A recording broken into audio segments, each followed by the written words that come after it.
Hello. I thought I would tell the story of my first dream of my spiritual master, a dream that um, caused me to believe in him and to start to follow him. It was in 1975, and I was about 22 years old.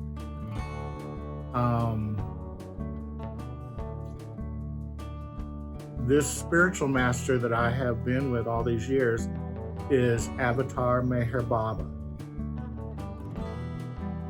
He told us that he is the reincarnation of the Avatar.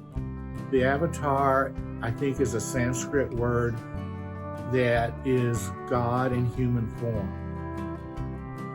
He told us he is the reincarnation of Zoroaster, Krishna, Buddha, Jesus, Muhammad, and now he's MEHER Baba. He comes to Earth every 700 years to help the evolution of the universe and humanity.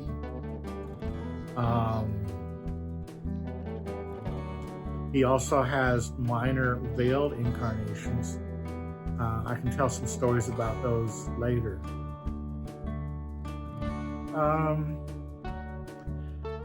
At the time in 1975, I had some friends in Lexington, Kentucky, who were followers of MEHER Baba, and I was beginning to learn a little tiny bit about him from them. And I had quite a few dreams of him at that time. Very beautiful, sweet dreams filled with amazing amount of love.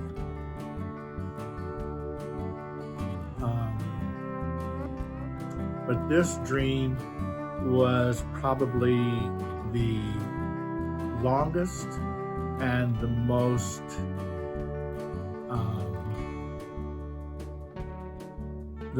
detailed of the dreams that I had of him. And it was the dream that caused me to fall in love with him. So in this dream, I was aware that MEHER Baba was scheduled to come to Lexington, Kentucky. And I should say, MEHER Baba actually dropped his body in 1969. So I was not aware of him when he was alive. But over the years, I got to be very close friends with his close disciples in India on many visits there. So here we are in 1975, and I have this dream that MEHER Baba is scheduled to come to Lexington, Kentucky, and he's going to be in a parade. And it's kind of like the Macy's Thanksgiving Day parade, with all the long parade coming along, and then at the very end, instead of Santa Claus, we're going to have MEHER Baba. So I went there early, and I chose a spot where I thought he was most likely to see me. I'm a graphic artist, and I knew that if I stood in a doorway, especially a dark doorway, that I would stand out and I would be framed by that doorway, and he would be more likely to see me. My mom was with me, and the parade started. The strange thing is that Main Street in Lexington, Kentucky goes one direction, but this parade was going the other direction. Maybe there's symbolism in that, I don't know. It could be the symbolism of the soul returning to the God source. I don't know. So, the parade has started, and there's all these funny characters in the parade. Characters like Mickey Mouse, Donald Duck type cartoon characters. And they were all really showing off as much as they possibly could. In fact, I felt that each of them thought the parade was all about them. They didn't seem to understand that they were just the prelude to Meher Baba, because they were all full of ego, full of wanting everybody to see me. Well, look at what I'm wearing, look how I'm dancing, look at my crazy tricks. So that was going on. And then finally, it was the end of the parade, and here came Meher Baba. And he was being carried by his men disciples. Meher Baba called his disciples Mandali. Jesus called them apostles, same thing. So his men, Mandali, were carrying him in a litter, which is a chair with two long wood poles attached to it that 4 men can carry. 2 men on one side of the chair, 2 men on that side, 2 in the front, 2 in the back. So there's 4 men, and he's uplifted as if he's on a platform. And I was really worried because Baba was facing the other side of the street, and he was waving to everybody over there. He was not looking at my side of the street at all. And it got to the point where he was getting ready to pass me by. And I was very, very worried that I was going to miss my chance to have him see me, notice me, and have interaction with him. So I burst through the crowd and I ran to the litter and I grabbed him and I hugged him. And I had the most amazing understanding at that point. I suddenly knew without a doubt that he was the one and only soul in all of creation that has been with me through everything and aware of me and everything about me from the beginning of time. The only soul. You have your family, your loved ones, your friends who know a little bit about you, but he knew everything through all my millions of incarnations. And not only that, he knew it from inside me, from inside my mind, which no other human can know unless they're a very high spiritual saint. But he was the one. So I was overwhelmed when I realized who he was the minute we hugged, and started weeping and felt very emotional about it. I was overcome with his love that I could feel. And I became very much aware. I knew that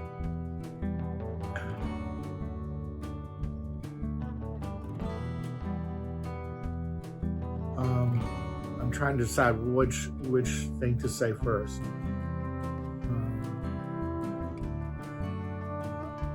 I was very much aware that he had come into this universe, into this world of illusion on this earth, to remind me that he exists.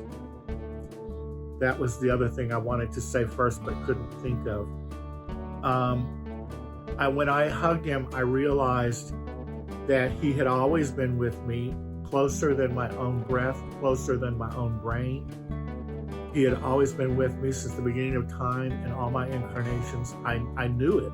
I don't know how to tell you. It wasn't something I read. It was something that I knew as a fact, experienced it. But what had happened is I had forgotten he existed. He was so close to me. It's like forgetting that you have breath. And for the last several incarnations, perhaps I had totally forgotten that he existed, and I imagined that I was inside my own mind all on my own without that one other person who knows everything. So I was very much aware that he took on the physical body to help. He came to help all of creation, all of humanity, but I was distinctly aware that he was coming to help remind me that he exists. And I was very upset at the physical pain it was causing him to be in a human body and all the suffering that that entails. And just coming down from God consciousness to human consciousness was excruciatingly painful for him. And I felt that I had already received everything I needed from him. I felt I don't want to be a burden on him any further. Let me see if I'm telling this out of order.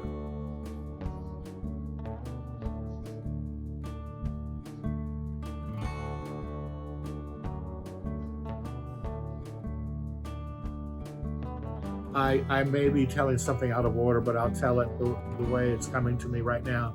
So I wanted to, I am telling this out of order. What had happened, let me back up. When I hugged him, he was sitting in his chair there, and I started kissing him from the top of his head, the very top of his head. I kissed him all the way down his face, kiss, kiss, kiss, all the way down his chest, all the way down his lap, and all the way down to his feet. And when I got to his feet, I stopped and looked up in his eyes. At this time of his life, Meher Baba wasn't speaking. He didn't speak for 40 years when he was on earth. He used hand gestures and an alphabet board. But people say that they knew what he meant because he could speak internally to them. So I had heard somewhere that he didn't allow his lovers to touch his feet, which is a common thing that people do in India for their parents and their spiritual masters. And it is a fact that there was a period in his life that he didn't allow his feet to be touched, from what I've heard. And there was some reason for that had to do with the spiritual energy connected to the person doing it, that it might be harmful. I don't know. I don't remember. But there was stories about that. So I thought, oh, maybe I shouldn't touch his feet. So I looked up and I looked at his face, and in my eyes I was asking him, is it okay for me to kiss your feet? And he smiled. In India, they do this head wobble thing. He smiled and looked at me, and with his hand, he gestured like that all the way down the length of his body, saying, internally, he told me, you've kissed the rest of me. You might as well do the feet too. I've never heard or seen anybody kiss somebody all the way down the length of their body. But that's what I felt I needed to do. So when I got to his feet, I put my head on his feet, and that's very unusual that this happened in the dream. I was 22 years old. I was living in Central America in Kentucky. I had never heard anything about spiritual masters. I didn't know how people in India worship or show praise or love for their masters. I had no idea that there was anything about kissing feet, laying your head on the feet. But here I was doing it in this dream. It wasn't done in the Catholic Church that I grew up in. I never saw it done in America before at that time. This was before we started to have quite a few spiritual teachers come to the West from India in the In the 1960s, they started coming, but we were just beginning to learn from them then. So I had my head on his feet, which signifies that I am giving control of my life totally over to him. I am abdicating the throne of my life and letting him be the master, the king, and everything that I think and want and do is secondary to his wish. But somehow it didn't feel enough to have my head bowing on his feet and my hands touching the side of his bare feet.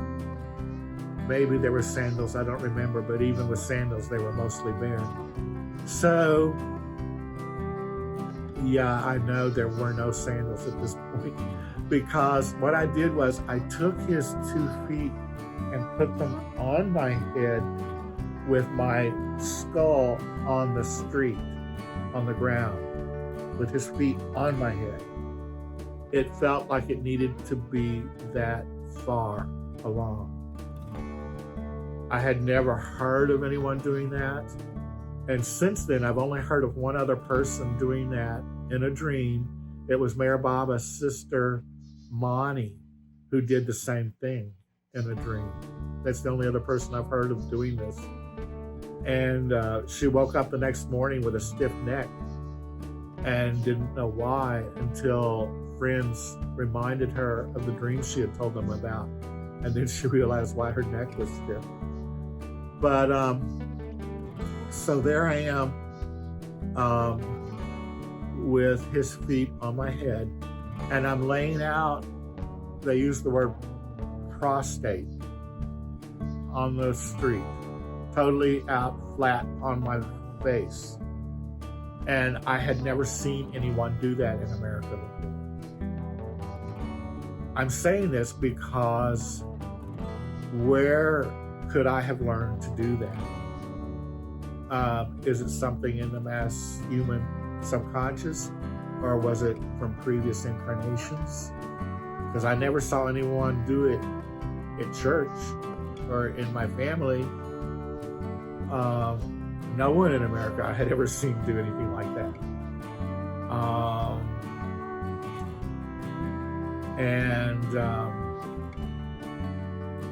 Then the thought came to me, I'll return to where I was before that I had jumped ahead accidentally. I realized that I had everything I needed from him. I had what he came to give. I had the knowledge that he does exist. He is with me. I have been reminded. I don't need any more. And I especially don't want to burden him, because I see what a pain it is for him to be in the physical body, and he's got millions of more people to contact. And I didn't want to be any more of a burden. So I jumped up to run away, to go back to where my mom was on the sidewalk. And he stopped me. And he said, "You don't understand." He said this internally, since he wasn't speaking. He said, "You don't understand. You and I are lovers now. We are very, very close. You are very close to me. You are my family. And at this point, if you separate from me and walk away, it will cause me more pain. So it's less painful for me and more comforting if you stay with me." And he motioned to a chair, I think it was by his left arm, and had me sit there and let me know that I was a member of his intimate inner family.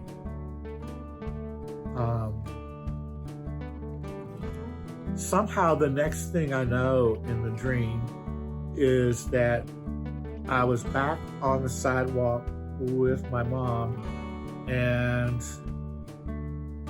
Meher Baba was with us.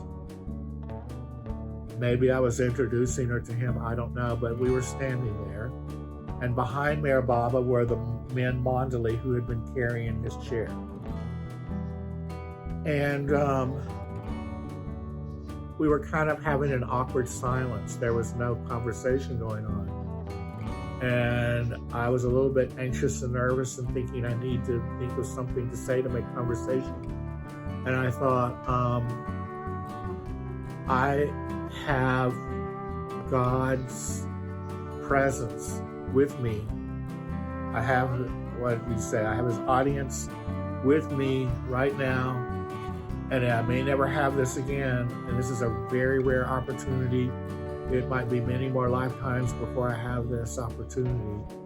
So I need to ask him something that might be of help to me. Some advice. And I thought, well, what do I hear? My little Australian zebra finch is making a fuss in the cage in the other room. They just had a new baby in the nest, so they're all fussing about something. It keeps it alive in here. So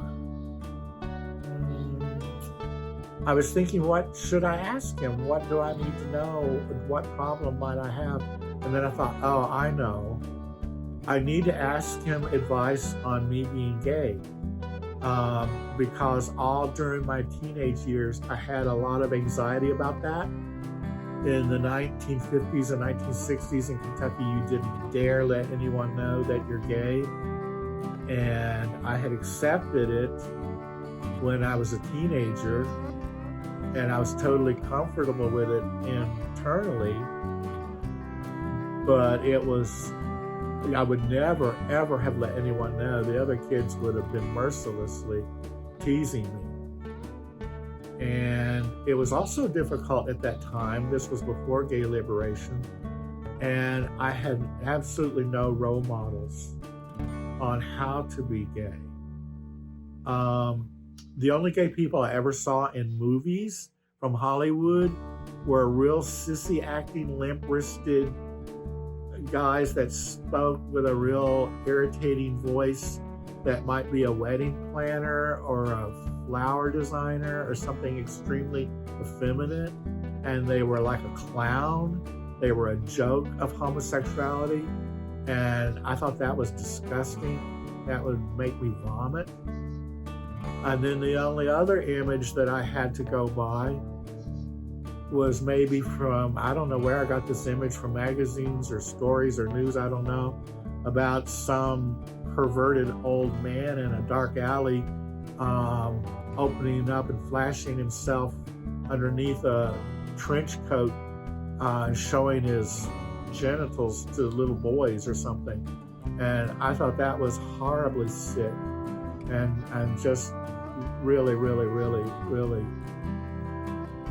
at the bottom of sickness, and had nothing to do with the life that I wanted to live. I wanted to live in the sunshine, in the light. I wanted to be a man.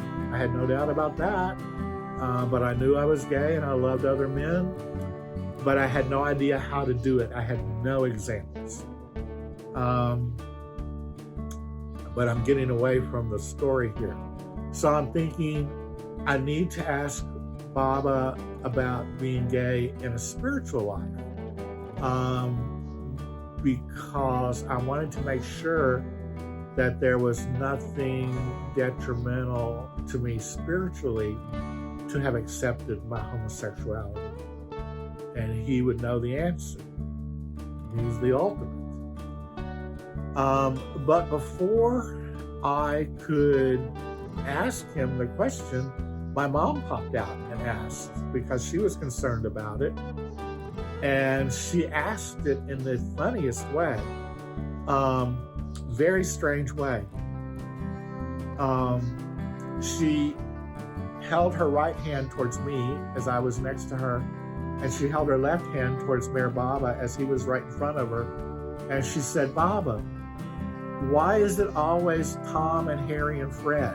Why is it never Mary, Susie, or Sally?" And that was her strange, dreamlike way of asking Baba why I was always in love with men and not women. And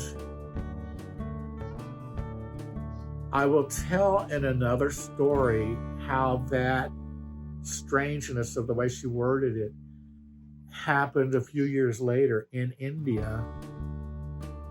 I'm just going to tell a little tiny bit of what happened in India just to show you that somehow there was like precognition in the universe that this was going to happen a few years later.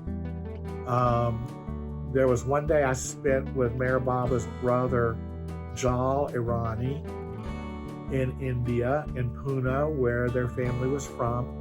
And I spent the entire day with him. I had never even heard about him before the day that I spent with him.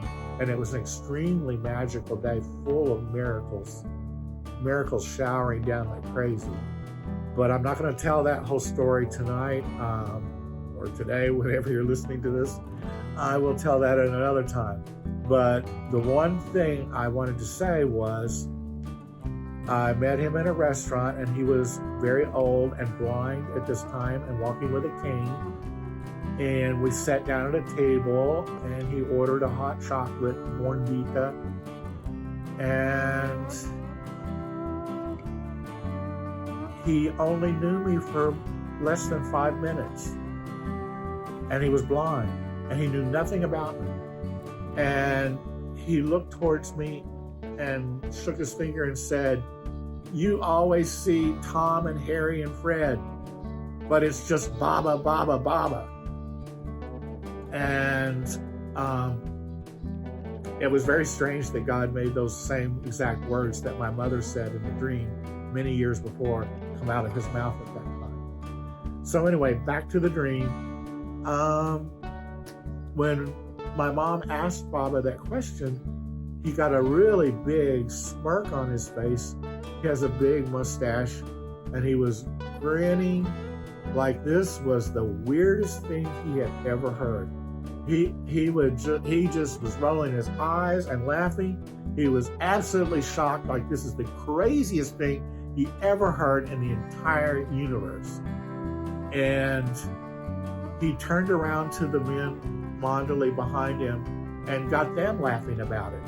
And these are all men, and very manly men, and very heterosexual men, and they were all laughing and having an uproar, laughing about Steve liking guys, which was back in 1975 in Kentucky. That was unheard of. You never admitted that to anyone. So I understood what Meher Baba was doing. He was making me feel special, because I know that there have been millions and millions and millions and millions of homosexuals down through the history of the earth.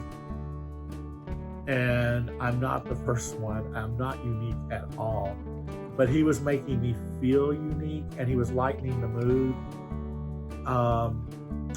And just turned it into a joke. All the worry went away. So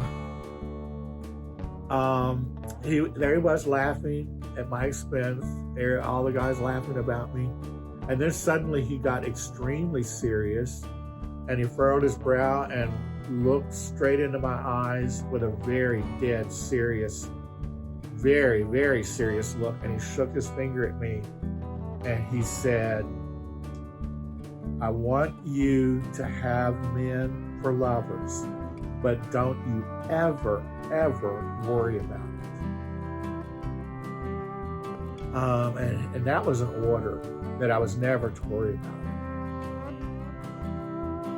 Since then, I've had other secretly gay followers of Meher Baba who knew I was openly gay come to me for advice on how to do it. And they didn't have the benefit of that dream that I had had. So I was always happy to share this dream with them, to let them know how comfortable I was with it and how comfortable they could be also. And I'm going to jump out of the dream for just a little bit again, go back to India. I was one time sitting in Mondali Hall, which is a small room where Mayor Baba would meet with the men Mondali every day at that time in his life. And when I was there, of course, Mayor Baba had already passed away. And this hall was a place where the men and the women Mondali would gather every afternoon for a while all the visiting pilgrims from the West had come. And we would all sit around and listen to stories about Mayor Baba and tell each other our stories. And one time, Mayor Baba's close Mondali, Erich. Mayor Baba once said that if it can be said that I love one human more than anyone else, it would be Erich. And Erich was the one who interpreted his hand gestures and read from the alphabet board for everyone that Baba interviewed. So Erich, someday I'll have to tell stories about him. He's amazing how loving and accepting he is of everybody. He makes everyone feel so loved. And he was a gentle, older man when I met him.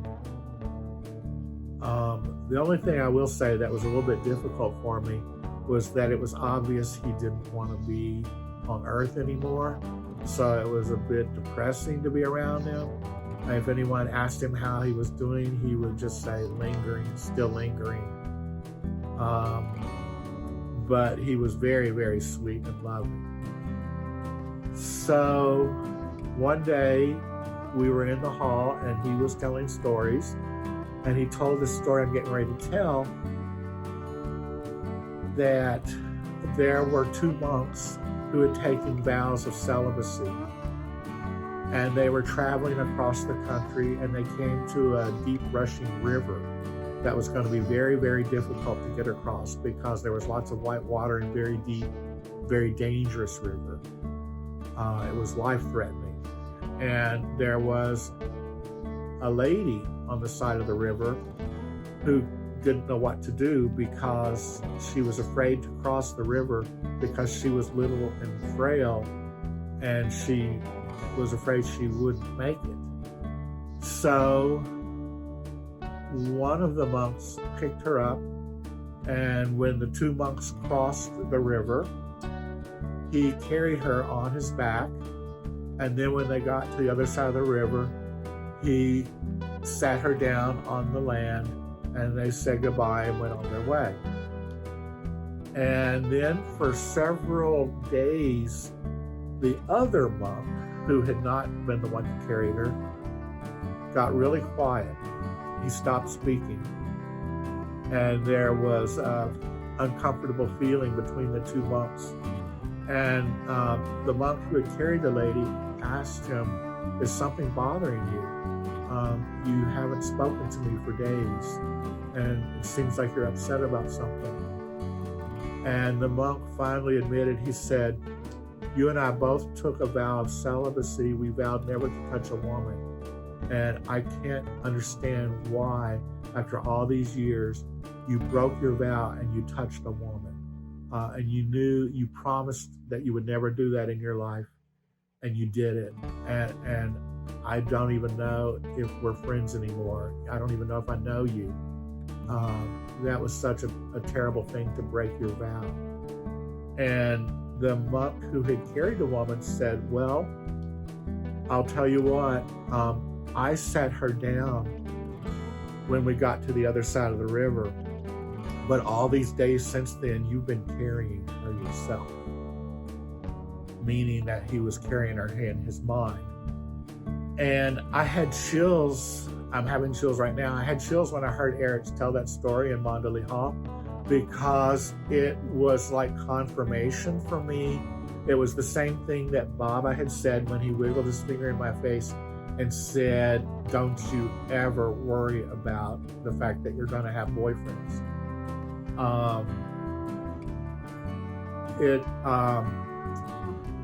Baba was telling me through those words, if you read between the lines, he let me know that worrying about it was much more confining, spiritually detrimental, and restricting my spiritual freedom than to actually live the romantic relationships with men. Okay, so then Baba got mischievous, and I think I'm mixing up the order of the story again. Before he gave that order to me to have men lovers and not worry about it, he said, you should have women romantic partners, not men. And he said that in front of my mom, and I think I know, because it was my dream, I know how I felt and what I felt from him. He was telling me, he was teasing me, and he was forcing me to really own my homosexuality.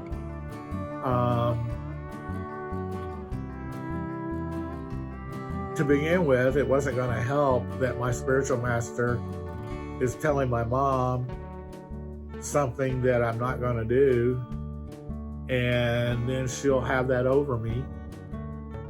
And but what it made me do was it made me stand my ground, and I said, no, Baba, I cannot do that. I don't feel that way about women. Women are my sisters.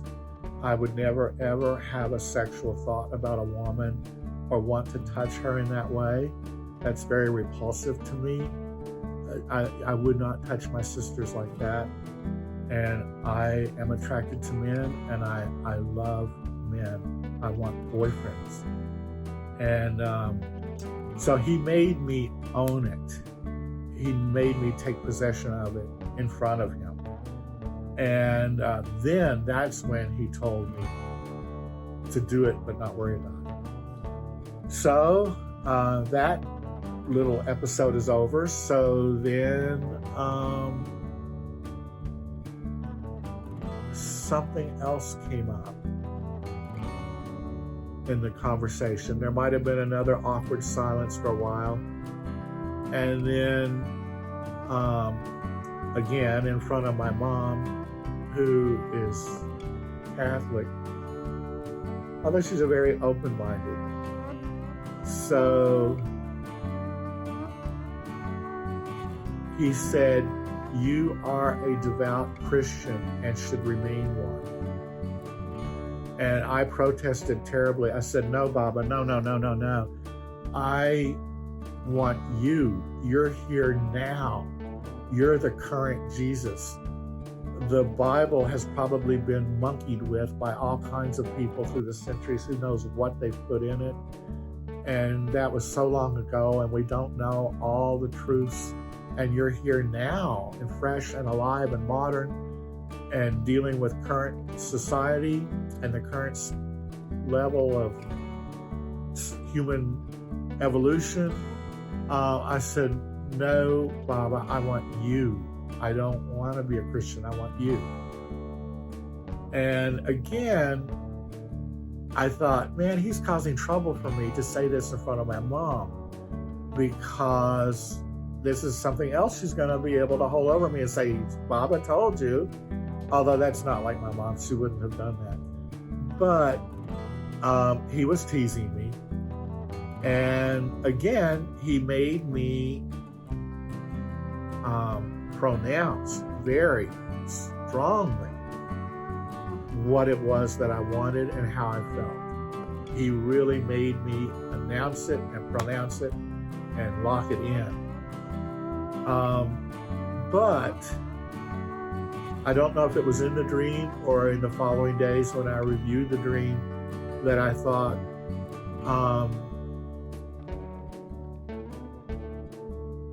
Meher Baba is the reincarnation of Jesus, is my belief. And so To be a Christian is the same as following Meher Baba. It doesn't mean that I have to go back to the Christian Bible and all the stuff in there that may or may not be something that Jesus would have approved of. Mixed up stories. I mean, they left out reincarnation. So, to be a Christian means to love everyone as you love yourself, because God is in everyone. So, of course, a Baba lover is a Christian. There's no issue about that. But in the dream, I was confused, thinking he was telling me, no, don't follow me, go back to Jesus. So, now I'm trying to remember what happened next.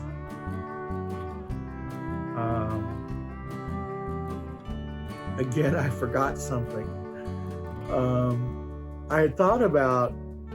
I have written this story before, and I thought about reading it on camera, and I tried, but it didn't feel spontaneous enough. But if I was reading it, I would be able to remember all the details in the right order. So now I'm telling it by memory, and I left out something important. It was when I first found myself on the sidewalk with my mom and Meher Baba. And he took my face in his hands like this.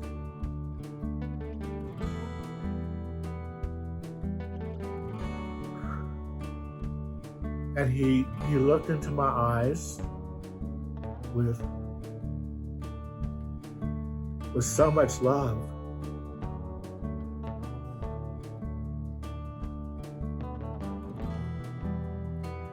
And he said, you have a beautiful Islamic face.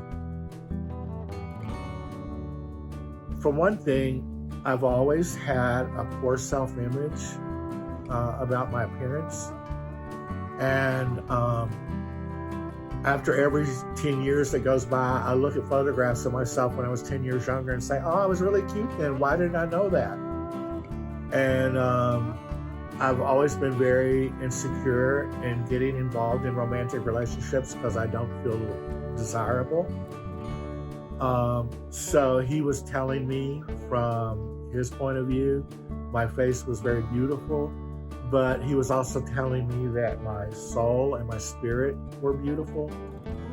And I knew that he was telling me that I had been with him in a previous incarnation that had something to do with the word Islamic.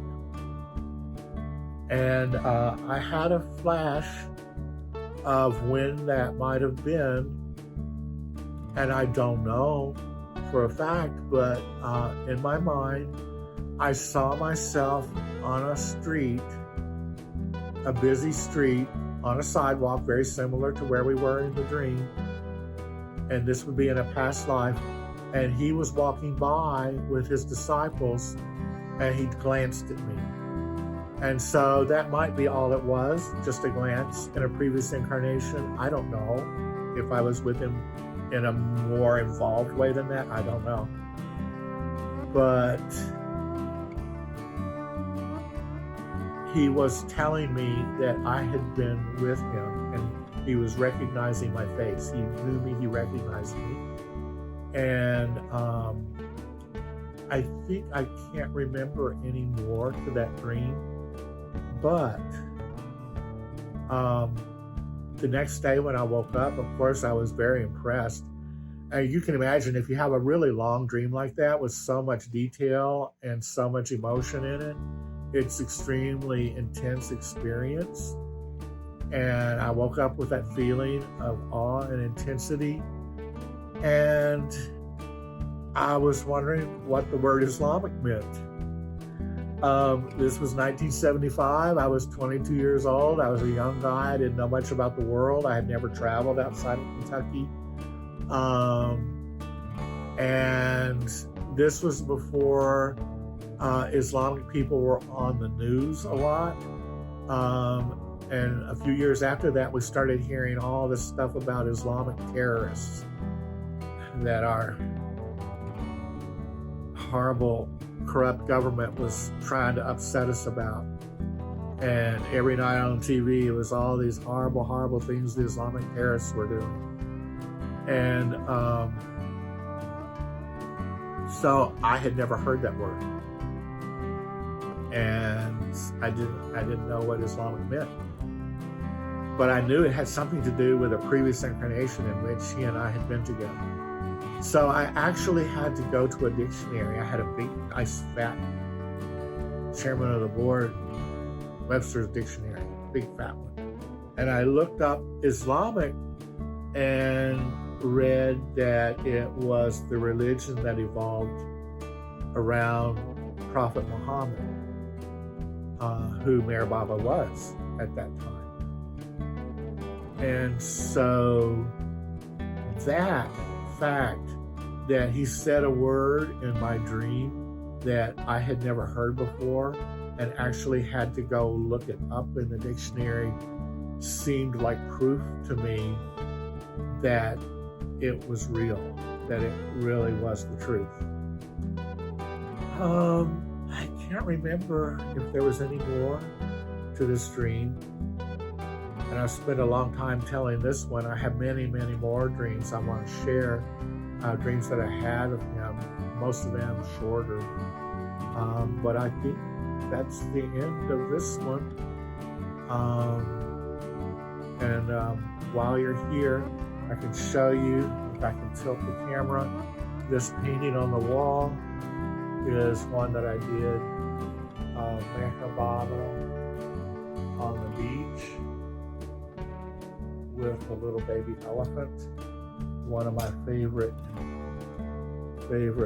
paintings that I've done of him. I am painting hundreds of canvases, oil paint, in lots of detail, like this one. And I'm not selling them. I sell the prints. And at the end of this video, maybe there'll be some information where you can order these prints. All different sizes and price ranges. But my goal for the rest of my life, I don't know if I'll achieve it or not, but my biggest dream that I think about every day, and everything I do is geared towards accomplishing this. I want to build an art museum here in Myrtle Beach that will house these paintings of Meher Baba. I do these paintings in my sign shop, and I have a lot of clients come in and admire them, and they don't know anything about Meher Baba. So instead of getting involved in all of that conversation with them in a short time, I just tell them these paintings are my idea of what God would look like if he came to earth, and I call him Daddy God. This line of paintings is Daddy God with his creatures. It's mostly with animals who have human-like characteristics. It's gotten quiet. The finches are not chirping now. They've gone to sleep. It's getting dark out. So, Meher Baba told us that Myrtle Beach would become a huge city because of his energy here, because his spiritual center is here in Myrtle Beach, where he came in the 1950s. He came 3 times, and it's about a quarter mile from my house here, and that's why I'm here. I hate big cities. I don't hate them. I just don't want to live in them. But it is growing. Myrtle Beach right now is the 3rd fastest growing town in America per capita. So in the future, when more people come to recognize Meher Baba for who he is, they will be coming to visit the spiritual center that he established here on the ocean, which is a place of retreat and a place where they can hear stories and watch movies of him. And there's also a beautiful sculpture and flower garden a few miles south of here on the ocean. Brook Green Gardens where Meher Baba walked when he was here. And there's also the house that Meher Baba lived in when he was healing from a car wreck that he was in. And this house is now owned by his followers.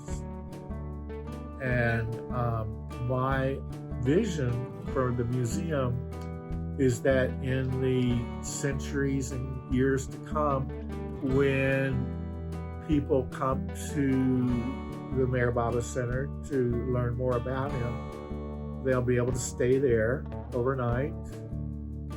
There's a bookstore that sells Meher Baba books across the street. And they can go to Brook Green Gardens for a day and walk where he walked.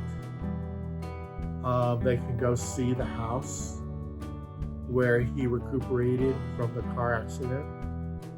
And hopefully they can also visit my Daddy God Art Museum.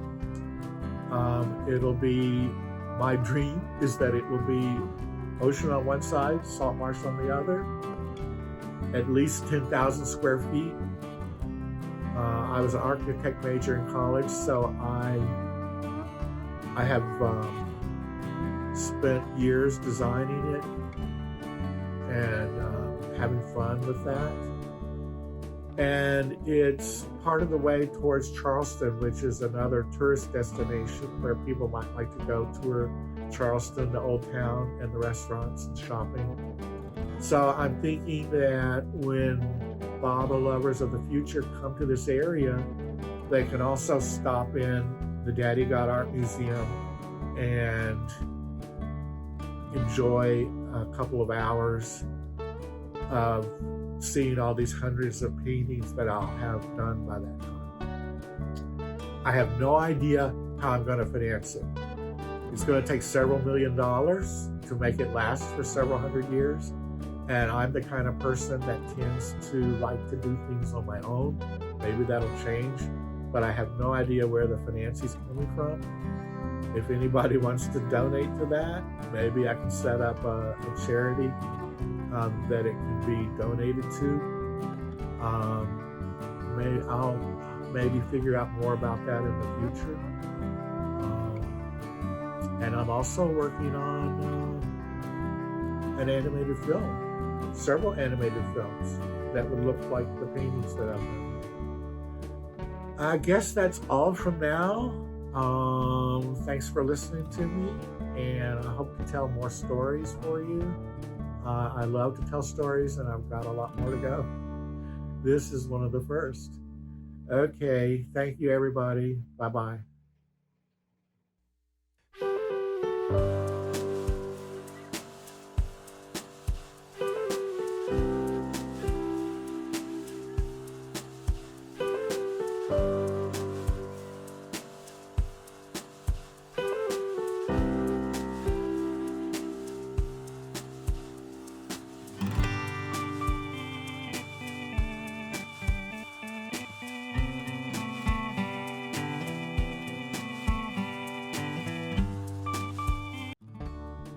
Hello, my name is Steve Jameson. The brush and pen name of WODIN I use for my paintings and stories of my spiritual master, Meher Baba.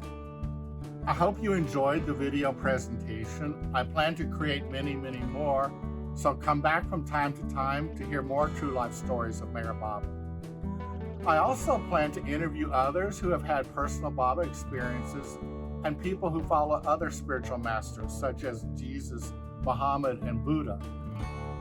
I would like to take this time to give you more information on my work. I have a website entitled daddygodartstudio.com. On this website, you can find art prints of my Meher Baba paintings in a very wide range of sizes and prices. There are greeting cards available, and my short story books and art books can be purchased there. I also want to tell you about the planned Daddy God Art Museum.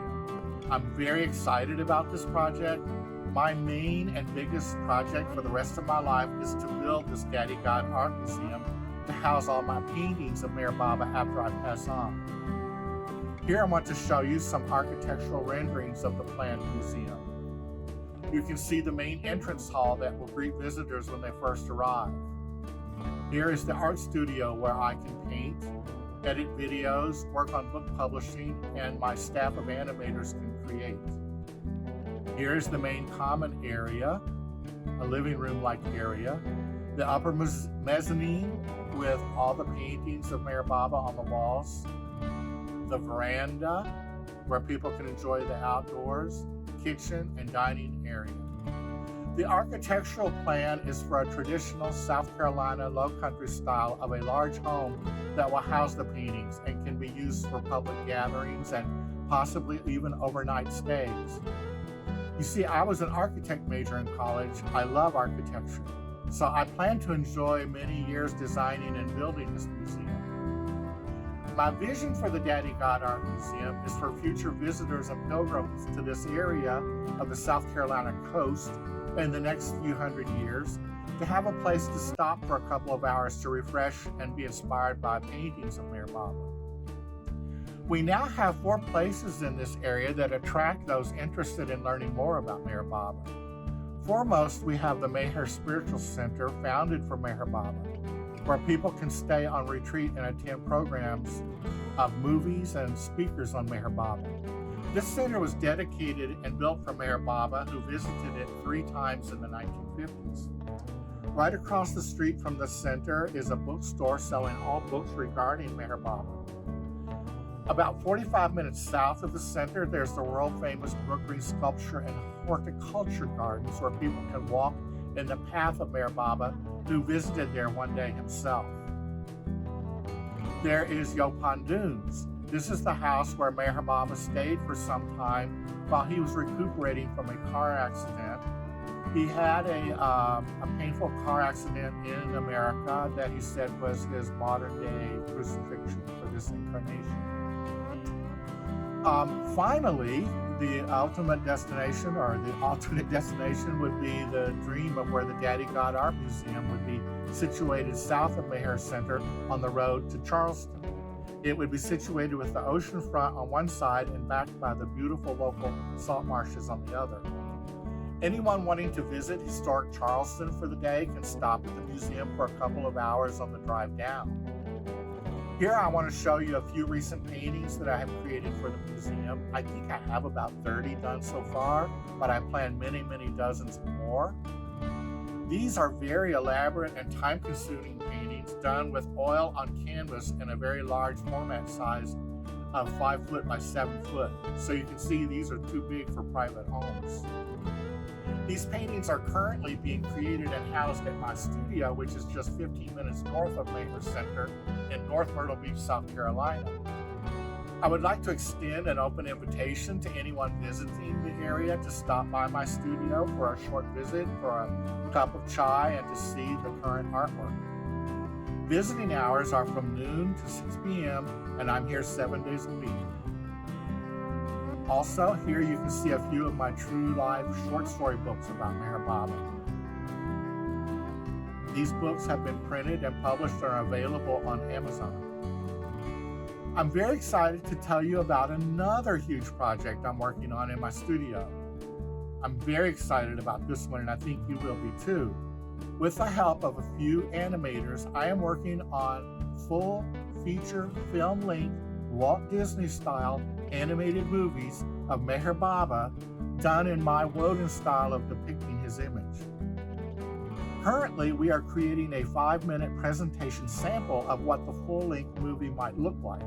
We plan to use this mini presentation to show our proposed film to the public when we are asking for financial donations to pay the animators. Animation is a very labor-intensive and time-consuming endeavor, and the animation staff must be paid in order to live and be able to afford to work on this project. Finally, I would like to invite anyone who feels inclined to support the vision of the Daddy God Art Museum, as well as the animated movies, to donate financially. It will take a few $1,000,000 in my estimation to build this museum as I envision it, and to finance its operation and maintenance for the next few hundred years. I would also like to suggest that people leave donations for the museum in their will. Information on how you can donate is provided in the section below this video. You can send donations now to my PayPal account, which is wodinart@aol.com. That's WODINART@AOL.com. From time to time, I might set up GoFundMe style accounts where you can donate, and eventually I will also create a tax-exempt foundation where you can make larger donations that will be tax-free. Thank you so much for watching this video. I apologize for the sound of all the motorcycles out here. It's Bike Week in Myrtle Beach, South Carolina, which happens every May and September, I think, and it gets very loud here then. And also my parrot over here keeps beeping in once in a while. So I apologize for the noise. I hope you'll return in the future to see more videos that I intend to create telling more true life, real adventures with Meher Baba that the world has yet to hear. So, bye-bye for now. See you later.